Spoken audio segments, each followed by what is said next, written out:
So think about this with me. An air conditioner has to do a pretty important job, and it's only given a hole in the roof of 14 inches by 14 inches. And in that 14-inch space, I have to get all of my room air from my room through half of that 14-inch space, so 7 by 14, up, and I have to pass that through my evaporator coil. Okay, first I have to condition the air. I'm going to be a dehumidifier.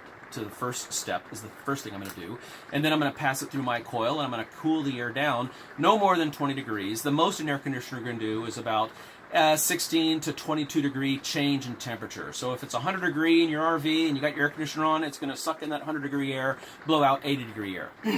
If it's 80 degrees in your air conditioner, it's going to suck in 80 and blow out 60. So you can do the math, 20 degree difference. When we look up here, we see this is a divider. It's a foam core divider, and this is the way we found it. There's a huge breach. This is the side where the warm air gets returned, and this is the side where the cold air gets supplied back. This divider, it's kind of a big deal, because remember that 14 by 14 hole? I need to get separation.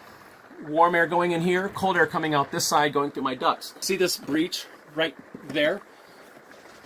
So we need to go a little bit farther in this because this is my duct. Okay, so the cold air is on this side and I'm going into my duct, but guess what? I'm also sucking in warm air here. So we're gonna have to take this whole plenum down and reposition this divider.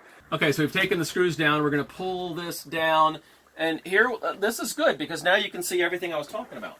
So here being the air being drawn in from the room air, it goes way up in the top through an absorber. That's the business end of the air conditioner. This is the divider. This is the cold side. There's your fan, the thing that makes all the noise. And then this divider here, it was kind of like that. We need to make it more so that all this cold air is forced through there. What we might also do is get some of that HVAC tape and kind of make it, more aerodynamic. So basically I've got a razor blade and I'm just going to cut some of this stuff off. And really we're just trying to make this more aerodynamic. It's nothing, not a big deal, no big physics lesson here. Okay, and then there we go. And then what I'm going to do is I'm going to get some HVAC tape and just kind of make this a little bit more aerodynamic right here. So what we got here is our HVAC foil tape, and I'm just going to kind of tape it up here and maybe put 2 pieces just to kind of make it a little bit more attractive for the air to flow into the ducts. Right there. So I'll do one more.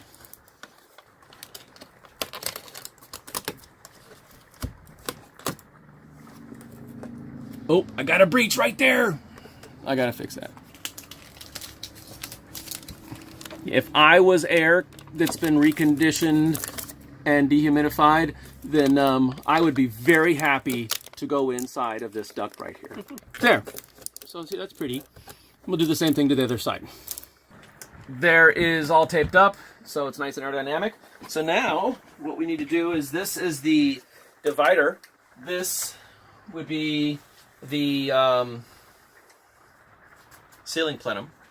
And so we're going to put the shiny side towards the cold side and the non-shiny side towards the room side. And this is supposed to be wedged right inside of this little profile right there with the foam. So now we're going to basically put this exactly where we need it to be, and then we'll address this issue over here if necessary. And if there is a hole right there, we'll take this foil tape and tape that up on both sides. This is where the divider needs to be, and we'll tape up the inside, tape up both sides, so that we have a really good divider to keep this return air separate from the supply air separate from the return air.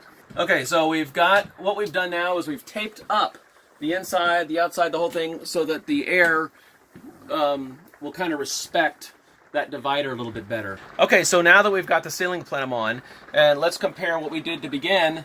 So now, as you see, this is completely sealed, okay, on both sides. We put the tape right in here, okay. So now the room air is going to go in. The only way that it can come back out is not by taking a shortcut, which is what it was doing before, but the only way that the air that's drawn in can get out is to go through the evaporator coil. And then once it's through the evaporator coil, the only way it can return back to the coach is through the ducts or through the air dump. That's the only way it can go. Before, it could bypass. So your homework assignment is to go to your RV, take your ceiling plenum down and look for that. I cannot tell you how many times we've been called in for people's air conditioners were not working efficiently, and they're thinking that there's this terrible air conditioner problem. At the end of the day, all it was some HVAC foil tape and making sure that divider's intact. A lot of times the dividers are not there. So now you understand a little bit more about what the divider's purpose in life is, why it's so critically important. You want to force the air through the evaporator core and back through. So this is Darren from Port Angeles, Washington, saying happy campers. Well, saying that happy campers say my RV works. So we hope these videos help you. RV techs, how much time do you waste changing LP test setups, twisting fittings onto manometer tubing, and moving from one test point to the next, only to wear out or damage the tubing in the process? The LP Tap Jig Quick Connect system makes LP testing faster and easier. Start with the main jig assembly, then add the taps you need: flare, burner, valve, regulator, or pass-through. One manometer, multiple test locations. Spend less time changing fittings and more time diagnosing LP system problems. Scan the QR code or visit myrvworks.com/QD Tap Jig Create. Tap in, test fast, get it right.